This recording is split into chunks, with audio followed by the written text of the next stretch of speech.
France-Nigeria. France-Nigeria, je dirais quand même gros avantage pour la France parce qu'ils ont une équipe qui est quand même assez complète, assez compacte. Sako s'est blessé. Moi, je suis pas un grand fan de Mamadou parce que je trouve que c'est pas une assurance touriste, même s'il fait des bons matchs. Varane, il est meilleur quand même que Mamadou et puis il sublime aussi les partenaires qu'il a à ses côtés. Maintenant, Koscielny, c'est un risque énorme parce que c'est le gars qui procure toujours des actions ou des cartons contre son équipe. Il est capable de se prendre un rouge, Koscielny, et de détruire la jambe d'un adversaire ou de faire une faute stupide. Et avec Ole Manga, on se demande pourquoi il est là. Il est parti à la Coupe du Monde, mais on ne le voit pas jouer. Il aurait dû jouer au dernier match, mais on ne sait pas pourquoi on ne l'a pas vu. Donc il doit se demander qu'est-ce qu'il fait au Brésil, mis à part aller sur les plages de Copacabana. Donc la défense, Debuchy sur le côté, c'est pas mal, c'est très bon. Meilleur que Sagna. Sagna, pour moi, Il a une jambe en bois. il a une jambe en bois, des centres qui partent toujours au 4e poteau. Vraiment, Sagna, il apporte pas grand-chose, si ce n'est au niveau de sa coiffure du noir blondinet. Donc Debuchy, vraiment pas mal. Evra, de l'autre côté, il fait ce qu'il peut.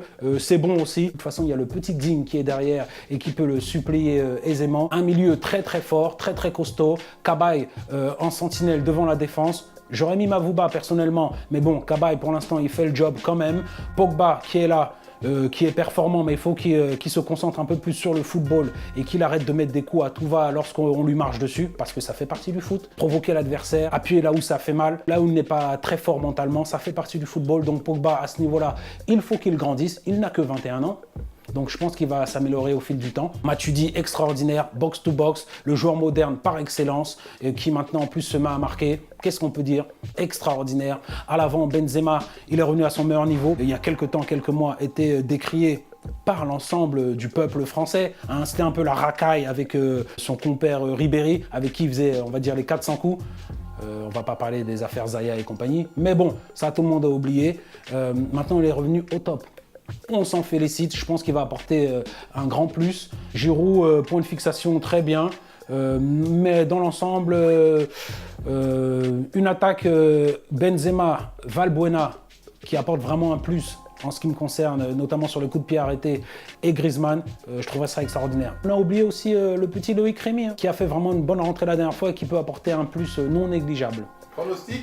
Pronostic, la France. Mais attention à l'impact physique des Nigérians et de leur jeu en contre ultra rapide.